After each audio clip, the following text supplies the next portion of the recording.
77वें स्वतंत्रता दिवस की मैं बहुत हार्दिक बधाई देता हूँ, शुभकामनाएं देता हूँ। और पिछले 10 वर्षों में जो देश का माहौल बदला है, आज चाहे हिंदू हो, चाहे मुस्लिम भाई हो, चाहे कोई भी हो, जाति धर्म से ऊपर उठकर आज लोगों के मन में जो देशभक्ति का जो प्रेम, देशभक्ति का जो जज्बा उमड़ रहा है, वही इस देश के लिए बहुत आवश्यक था।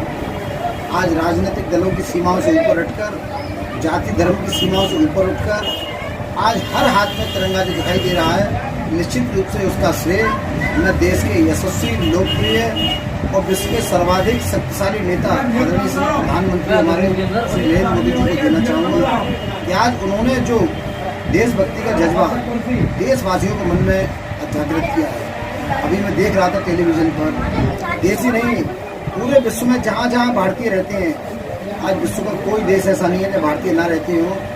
आज लगभग मैं कह सकता हूँ कि पूरे विश्व में आज तिरंगा लहराया गया, पूरे विश्व में आज स्वतंत्रता दिवस मनाया गया है।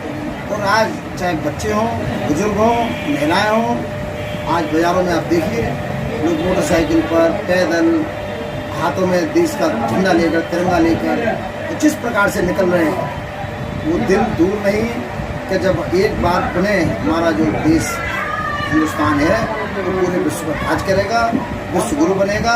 ये निश्चित रूप से इसका जो श्रेय जाता है, देशभक्ति का जो जज्बा हमारे मन में जागा है, सभी के मन में जगाया है, तो हमारे प्रधानमंत्री श्री नरेंद्र मोदी जी की वजह से है। और मुझे पूरा विश्वास है कि जो देशभक्ति का जज्बा हम लोगों के मनों में आज है, तो लंबे समय तक रहेगा। और इस देश ने जो गुलामी झेली है, चाहे मुगलों की, चाहे अंग्रेजों की, अब दुनिया की कोई ऐसी ताकत नहीं है जो हमारे देश की तरफ आंख उठाकर भी देख सके। यही चाहिए था और यही स्वतंत्रता दिवस है। मैं पुनः एक बार सभी को बधाई देता हूँ, शुभकामनाएं। जैसा कि मोदी जी का नारा सबका साथ सबका विकास, और जैसे शहर के अंदर माहौल चल रहा है, इसको लेकर क्या कहना चाहते हैं आप? देखिए, मोदी जी के नारे को यदि लोग समझ जाएंगे तो निश्चित रूप से सभी का लाभ होगा और सभी इस देश की मुख्य धारा में चलेंगे। लेकिन अभी भी मोदी जी के नारे को कुछ लोग नहीं समझ पा रहे हैं। सबका साथ, सबका विकास, सबका विश्वास, और इसमें एक लाइन और है, सबका प्रयास। इस देश को आगे बढ़ाने में सभी को सहयोग करना पड़ेगा। हम कहीं उस स्थिति में ना आ जाए कोई जिस डाली पर बैठे हैं उस डाली को काटते हैं। ये देश हमारा है। इस देश में रहने वाला प्रत्येक व्यक्ति, चाहे वो हिंदू हो चाहे मुस्लिम हो, वो देशवासी है। देश उन्नति करेगा तो हर एक व्यक्ति उन्नति करेगा। सड़कें बनेंगी तो हिंदू भी चलेंगे, मुस्लिम भी चलेंगे। लेकिन जब तक लोग, क्योंकि लोगों को बड़ा गुमराह किया गया है, और जब तक लोग गुमराह होकर जाति धर्म के नाम पर वोट देकर निकम्मे, भ्रष्ट, नालायक लोगों को जब तक गद्दियाँ सौंपते रहेंगे, तब तक इस देश का विकास नहीं होगा। आज हिंदू सोचता है कि भाई हमारा विकास केवल वो सरकार करेगी जो हमारे हितैषी है। मुस्लिम सोचते हैं हमारा विकास वो करेंगे जो हमारे लोग होंगे। लेकिन मैं पूछना चाहता हूँ, और मुझे कहने में कोई संकोच नहीं, कोई गुरेज नहीं है, मैं उस्मान पाड़ा में यहाँ बैठा हूँ इस समय। आप देखिए, लंबे समय तक विधायक और सांसद जो लोग रहे हैं पूर्व में, उन्होंने इसलिए ध्यान नहीं दिया कि उनको पता है कि मुस्लिमों को वोट हमको मिलेगा ही मिलेगा। लेकिन मैं वोट से भी ऊपर उठकर एक बात कहना चाहता हूँ, मोदी जी की 3 लाइनों को समझो, सबका साथ, सबका विकास, सबका विश्वास, और इसमें लास्ट वाली सबका प्रयास। सबको प्रयास करना होगा। इस देश को आगे बढ़ाने का काम कौन कर रहा है? इस देश को विश्वगुरु बनाने का काम कौन कर रहा है?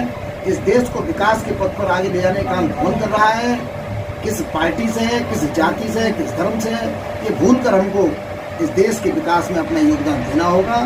तभी वास्तव में शहर का माहौल, इस देश का माहौल ऐसा बनेगा। इस देश में बहुत अपार संभावनाएं हैं। सबसे पहले तो देश को, सभी देशवासियों को स्वतंत्रता दिवस के 77वें स्वतंत्रता दिवस की हार्दिक बधाई एवं शुभकामनाएं। और मैं सभी देशवासियों से बस यही अपील करना चाहती हूँ कि जिस तरीके से मोदी जी का विज़न है, सबका साथ, सबका विकास और सबका विश्वास, उसी विश्वास के साथ इस देश को आगे बढ़ाइए। और जिस तरीके से हमारे मोदी जी काम कर रहे हैं और हमारा देश विश्वगुरु बनने की ओर अग्रसर हो रहा है, बस यही आप सभी लोगों से प्रार्थना है, मेरा निवेदन है कि उस देश की गति को, उस विकास की गति को कहीं ब्रेक ना लगे, वो कहीं रुके नहीं, और वो निरंतर इसी तरीके से चलती रहे और हमारा देश विश्वगुरु बन जाए।